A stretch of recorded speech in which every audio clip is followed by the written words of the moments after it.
aja mandheg tak kene ayo enggal diupaya kang ngraka ngendi monggo kula dherekaken Kok Prabu.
Kulup Werkudara aja kaget ulun Kang Prapta. Wah. Pukulun Bathara Bayu padha karaharjan sakrawuhi. Iya Kulup Werkudara lulus Raharja ulun Prapta merpeki marang jeneng kita. Ana wigati apa nggugah nggonku lagi tapa sumurupa Bratasena sak temene ulun nggugah anggon kita tapa kita nggayuh apa ing atase dewa wicaksana kok dadak takon aku nggayuh apa kudune wis ngerti marang aku. Iya Kulup Werkudara, sejatine ulun wis uninga. Lamun kita kepengin gayuh wujuding Wahyu Senapati. Iya. Nanging ora gampang Werkudara. Karena kita sayektine wis kagungan samukawis pinangka dadi Senapati ngayomi dening kabeh kawula sak negari. Ya mung kita kang luwih mersudi marang wateki raja nganti ngegungake tembung adigang adigung adiguna. Wah, karepe piye? Mula sinebut adigang adigung adiguna. Paribasan iki tegese yaiku ngendel-ndelake kekuatan panguwasa kelawan kapinteran sing diduweni. Iya. Tembung adigang yaiku sifat ingkang ngegul-gulake marang kekuwatane awak utawa raga dupeh gedhe dhuwur kelawan gagah prakosa. Ya. Kaya dene kidang tandang tanduke cukat trengginas playune pilih tanding. Kuwi adigang. Iya. Diarani adigung iku sifat ingkang ngosongake utawa ngasake pangkat derajat keluhurane. Apa dene trah tedhak turune priagung utawa wong gedhe. Pawongan kang duweni watak adigung umume dipadhakake karo gajah. Dupeh awake gedhe ora ana sing madani. Lah yen padudon akeh menange. Kuwi adigung. Adiguna. Adiguna yaiku sifat ingkang ngendelake marang kepinteran kelawan akal. Marmane Werkudara sak temene iku kinarya kanggo sarana jeneng kita nggayuh marang kaluhuraning Wahyu Senapati. Marmane kita luwih wajib den sumurupi yaiku urip ingkang nguripi. Urip kang nguripi tegese piye? Urip iki mung sak derma nglakoni lair cenger urip lan mati.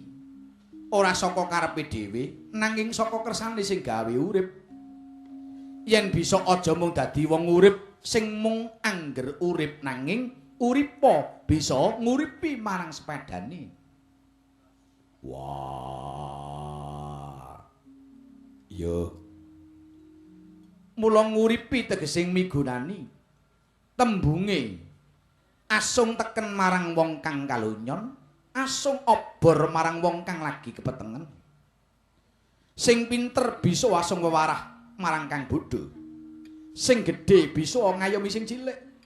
Sing rasa bisa ngayomi sing ringkih. Sing sugih bisa mbantu sing melarat lan sapanunggalane. Yaiku Werkudara sing diarani wong kang becik trep karo dawuhe Kanjeng Nabi sing mertelake yen sing diarani wong becik iku ya wong sing uripe migunani marang ing liyan Bratasena. Nanging perkarane wong urip ora mung sawiji. Pancen kapara nyata. Perkarane wong urip pancen werna-werna. Ana sing peteng nalare, kepaten semangat anane mung kepengin mati iku ya ana. Wong mangkono iku ora mbutuhake pitulungan dhuwit. Sing dibutuhake pitutur becik sing bisa nguripake semangate. Amrih bisa bali sigrak ngadepi urip ingkang pancen kebak rubeda mau. Werkudara. Wah. Urip kang nguripi. Urip kang mung uripi tegese mung sakderma nglakoni sugih miskin pinter kelawan bodho. Sing kodrat saka garising pepesten. Senadyan bener manungsa diwenangake ikhtiar, budidaya bisa nglakoni lan orane apa kang ginayuh ya sing gumantung panguwasaning pangeran. Kodrat anane pinter bodho, sugih lan miskin iku kanggo supaya ing alam donya iki gelem tetulung tinulung marang sepadane. Iki sanate Werkudara nggon kita nampa Wahyu Senopati. Wah.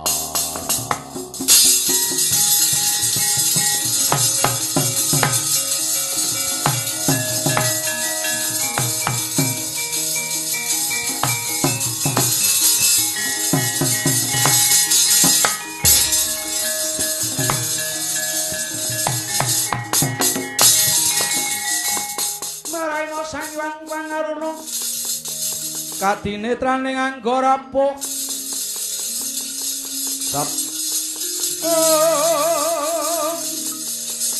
sabdaning kukila kanigara sageter mringgini denganing lirwu sing pinipanca. Aku ngaturke menuwun den Gusti paring Wahyu Senopati. Senopati lan kita wis bisa krama iku mritilake dadi kanugrahaning Bapak Haji Siyatna sakulawarga. Uga dadi kanugrahaning Raka Mas Aris Ahmad Jailani sarjana hukum kulawan Mbak Ayu Erlina Diana SPD. Jodoh kramanmu dadi tulodo marang pinanganten sekalian, ketrimamu uga dadi katrimaning panganten sekalian. Yo mandiya dawuh lan sabdamu.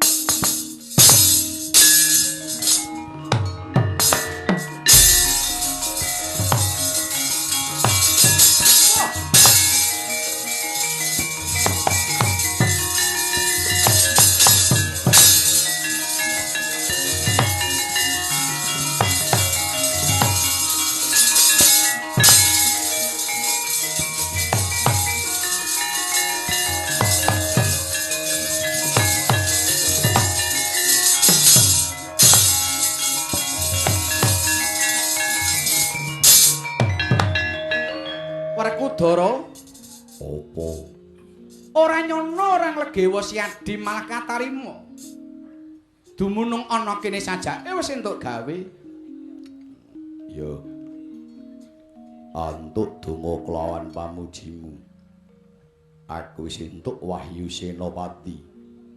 Wahyu Senopati? Iya numrapana kelawan pinanganten sekalian Werkudara dadya senopati ning kulawarga. Ingkang piguna dadya senopati ning nusa kelawan bangsa. Pinanganten nemu kabegjan kamulyan kaya siadi. Iya. Aku ya ndongaake Wahyu Senopati sing tak sarira bisa kasarira kelawan pinanganten kakung. Dene jodohku Bathari Urangayu padha karo jodhone Mas Aris lan Mbak Erlina Diana sarjana pendidikan kaya katrima dene Bathari Urangayu. Werkudara, apa? Pun Kakang amung nyengkuyung marang Siadi. Muga-muga wahyu kang kasarira iki tetep handayani karaharjan kamulyan katentreman lan kawibawane Bapak Haji Suyatno. Sarjana sosial kulawan Ibu Hajah Warni ing Sedran Wates Panekan Magetan. Iya. Kanthi ucap syukur nang ngarsane Gusti Allah Subhanahu wa taala. Jaya Dewi Jayanti, Rahayu, Rahayu.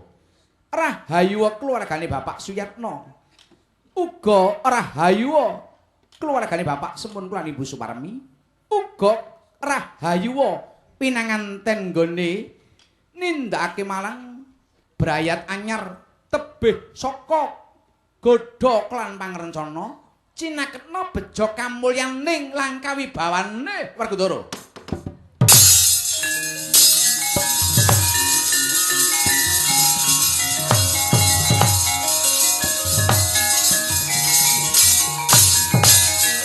Paripurnaning pawiwahan punika kula sakrencang nyuwun Gusti Samudra pangaksami tumapak ing dedamel sapengker kula saking ngriki Rahayu sedayanipun.